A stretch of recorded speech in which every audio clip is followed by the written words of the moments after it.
My dear brothers, sisters, countrymen, Loka Samastha Sukhuno Bhavantu. Let the whole world be happy and contented. My name is Sarachandra Bose. I am an advocate by profession. I am a member of the International Bar Association, a visiting professor in international business law, a legal columnist in several publications. I am the chairman of Global Dialogue Foundation and also the chairman of Unity in Diversity under the auspices of the United Nations Alliance of Civilizations. I am based in Dubai for the last 37 years. I have practiced in India and different parts of the world. My mission is to eradicate the caste system from India. I have been researching on this subject for the last more than 40 years. I will explain to you a few instances that prompted me to venture into this topic. When I was a child, 4 or 5, 6 years of age, serving of food to the field workers in my own house was in different ways. The so-called upper caste workers were served food within an enclosed place like this, and the so-called lower caste or the untouchables at the time were served food on the field, pitch black, leaves inserted. I witnessed that. I didn't know what was the reason, and that was done by my own father in my own house. When I reached the age of 17, 18, 19, I started thinking what it's all about. There I started my research. I have studied our Vedas, Shastras, Puranas, Itihasas, whatever books available. Then it was a journey. In the year 2001, after the earthquake in Gujarat, I was appointed as a one-man NRI commission from Dubai to go to Gujarat and investigate about the anomalies that was being reported from Gujarat after the earthquake. Anomalies in distributing relief aid items, including food items. I went with a journalist. I interviewed hundreds of people. Some people, the so-called untouchables there, they told me, "Sir, dogs and cats can enter into the houses of people, but we can't. We are untouchable." I was shocked. Then in the year 2008, I went to a village called Yatra in Madhya Pradesh. I am a member of the World Hunger Project. We were 62 members from around the world. I was the only Indian. All the rest were from Australia, Canada, America, London, Singapore. We went to see how the project was working there because we were funding that project. The village ladies, after giving the reception to us, one village lady, she got up and she asked publicly, "Do you have similar untouchability in your country?" She was addressing all the foreigners, all the white-colored people sitting there. I was the only Indian, I say black-colored man. All of them, they told them, "We don't have this untouchability." Her issue was, they didn't have drinking water. They had to go 5, 6, 7 kilometers and fetch water on the shoulders. Whereas there was enough water in the next well, but that was untouchable for them. She was not convinced. She looked at me, an Indian sitting there among the 62 people. I had to take the mic and told them, this wretched system is only in my country. No other country in the world, no other place on earth, such a wretched system is going on. And we are living in the 21st century. By the year 2007, I stopped my research. Then my thousands of documents that I gathered were edited. And this is the result of my research. This book, India, Castaway, India, Hinduism, Untouchability. This is not just a book. It's a legal notice. This book is not for sale. I am distributing thousands of copies to the public. I will take you back to history. Before 5,000 years, there was no caste system in my country. Please understand. Hereafter, I am going to address my country, me and I, because I have seen some people say that they don't agree, they don't believe, so I don't want any person to feel that. But I would say that I would love that everyone say that it's his country, my country. In my country, Sri Mahabharat, there was no caste system. That time, The name of my country itself was Sri Mahabharat. The name India came just within the last 300 years. There was no India before. When there was no caste system, there was only one dharma, that is called Sanatana Dharma in my country before 5,000 years. That is what is called Brahmanism. Brahmajnane is Brahmana. Satyam Vada, Dharmam Chara, Atiti Devo Bhava. These are the three cardinal principles of Brahmanism. And that Brahmanism has been killed in my country for the last more than 5,000 years. I have decided to revive that. Please don't confuse when I say Brahmanism. It's not a caste. It's not a religion. It's a way of life that we had before 5,000 years. My second demand is, I have come to a conclusion, not just my own conclusion, but based on several judgments of the British Indian courts and our Honorable Supreme Court, independent Indian Supreme Courts, I have quoted in this book. British Indian courts ruled that the majority of Indians are untouchable Shudras. I do not know how many people in my country know that. As per the present census, there is only 3% touchable Brahmins and 97% are untouchable Shudras. And our constitution is based on that basis. The British Indian court's ruling. Shivaji Maharaj of Maharashtra and his people approached the British Indian courts claiming that they were Kshatriyas. They wanted that position, Kshatriya position. But the British Indian courts ruled that there is no Kshatriya in India. There is no Kshatriya in the world. Because Brahman Sri Parashuram killed all the Kshatriyas. And they ruled that Sri Maharaj and his people, his parampara, are untouchable Shudras. The Yadavas and the Kastas, who have the knowledge base for more than 1,000 years of history, they were all ruled that they are all untouchable Shudras. Please understand.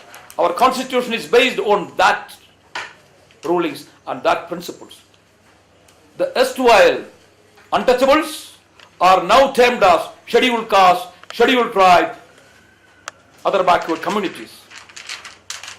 Do we want that?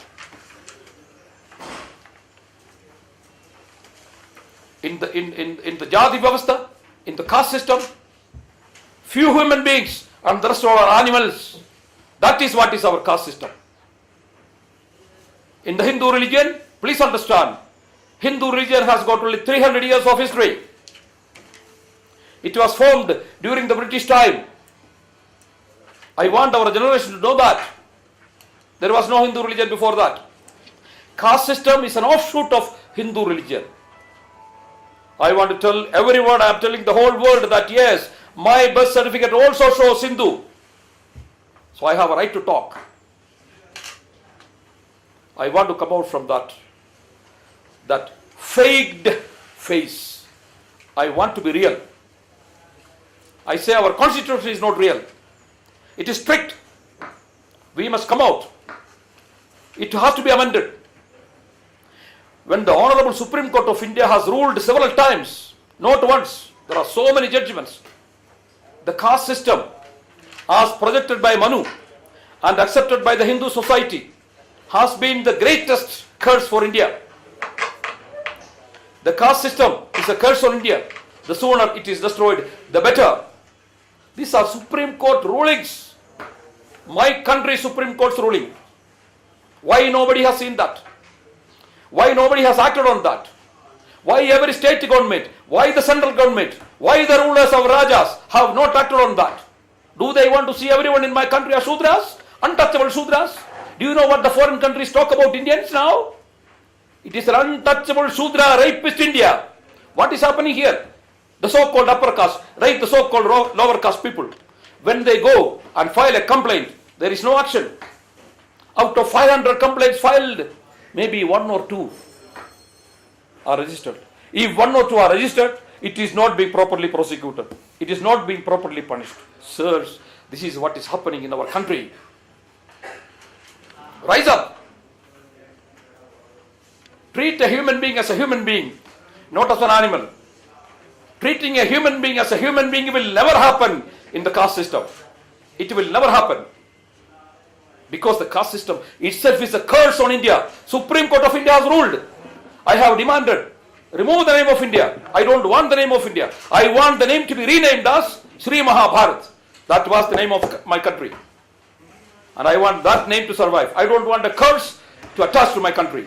I am telling my countrymen, I am meeting thousands and thousands of people. I want everybody to know. Before I signed my legal notice, I got millions of people support. Only after that I signed. I have the support of most of the organizations, associations who wanted this. Everyone. I have spoken to so many Supreme Court senior lawyers, advocates. Everybody admits that this is wrong. I'm telling them, why don't you talk? Nobody dares. Why? Talking truth. Why one should be afraid to speak truth? Not necessary, sirs. My dear brothers and sisters, please understand our country. Let us treat everyone, every human being as a human being, not as caste. Let me tell you again, in Hinduism, a mother doesn't deliver. A father doesn't father. Caste delivers. The moment a child is born, before the umbilical cord is cut off, the child is being branded as a caste. Even without the knowledge of the child. Is that what we want? Have you heard of that anywhere else in the world? In the history? We have to change. World has changed. Slavery has no place. Please understand, for the 5,000 years, till the Second World War, right from Sri Parashurama, Sri Rama, Sri Krishna, Sri Buddha, First World War, Second World War, till that time there was no human rights. Please understand that the human rights at that time was slavery. That was what happening around the world. But world has changed. I also want to tell everybody, I am telling every press conference, this is my 24th or 25th press conference that I am doing for this purpose.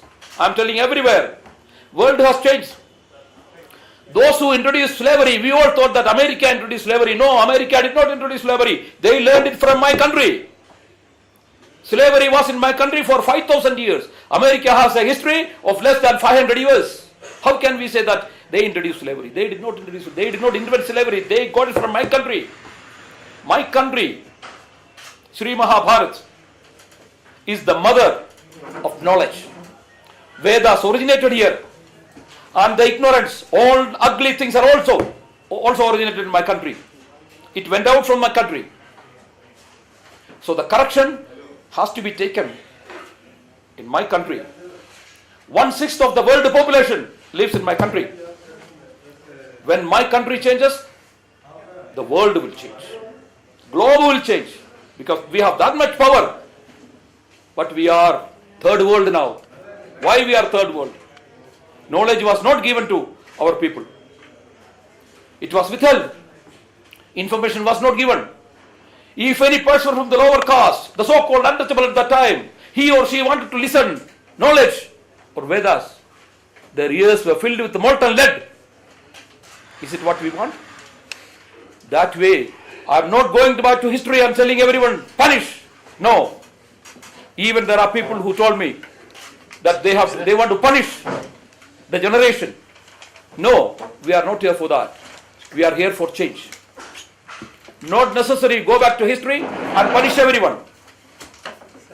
We won't gain anything. But we have to change. I want the people, I want the government of India, I want every state government to understand. A human being must be treated as a human being, not as an animal, as in the caste system. Therefore, in order to convey my message, I am doing my Bharat Yatra. This Yatra is not caste eradicating Yatra. It is not. It is named as Jathi, Nirmarjana, Bodhavatkarana, Sandesa Yatra. I am making my people know, understand. Remove any ugly thoughts, any ignorance that you have from your minds. Come to understand the things. I hope and I pray that do not drag me for a Jathi Nirmarjana Yatra. That is why I am doing this, I can say a laborious job I am doing, but I want to do it. I originally planned for 40 days. Now we are going more than 50 days because I wanted to spend more time. I am getting the response from people, thousands of people. I am getting calls every day. I am getting emails. Everyone wants it. Even the so-called upper caste want this service. Nobody likes it, but they are unable because of the bondage, the caste bondage. We have to break it. We need a casteless society. We need a human society. So I have 30 people with me. I have media. I have videograph. I have everything with me so that I want the whole world to know what I am doing. I am distributing thousands, I think more than 13,000 books already I have distributed on this journey. I have people. I am well supported by giants. That's what I want to tell you. Giant corporations, giant businessmen, giant organizations. And I have a history of social activity. Government of India knows me very well. There is a bulky file at the central government in my name. So they know that when I talk something, that means business. So I want everyone please to understand that this is what I want. If you may have any question in relation to this, I am pleased to answer. Are you in favor of a reservation for the low caste people and backward people? Sir, I am in favor of reservation, not for caste. I have given suggestion that reservation must be based on economic condition of every person, not based on caste or religion. No scheduled caste, no scheduled tribe. No, reservation must be based on tomorrow. I am wealthy today. Tomorrow, if I do not have means to survive, I must be supported by the society, by the government. This is what is called reservation. This Yatra, particular Yatra, started on 9th of last month, 9th of June from Thiruvananthapuram. Before this Yatra, I had a 1 week Yatra in the entire Kerala with a similar 30-31 members. Then I went to Port Blair in Andaman Nicobar. I did there also. And then I thought this one stretch I will complete this Yatra. Don't you think that this caste system was being used as voting parties for a long time? This is not to everyone, right? They don't want to. But that is not an answer. That's no answer. I have given my reply to that. Let every politician get their votes based on their qualifications and their working style, not based on caste, color or creed. I want to again tell you that caste is nothing but color. It originated from color division, black and white. Everybody know it, but nobody talk. Correct? Everyone know. Before 5,000 years, there was only one colored people in my country. They were called Adivasi, black-skinned Adivasi, aborigine people. Nobody has any doubt about that. Then foreigners came, aggressed on the country. The so-called white-skinned. Even this skin color that I have is mixed. Simple. Everyone in my country who is born of an Indian mother or Indian father is a mixed one. Nobody can say no. So why don't we be real? That rather than a faked face, why can't we go into the reality and truth? That's it.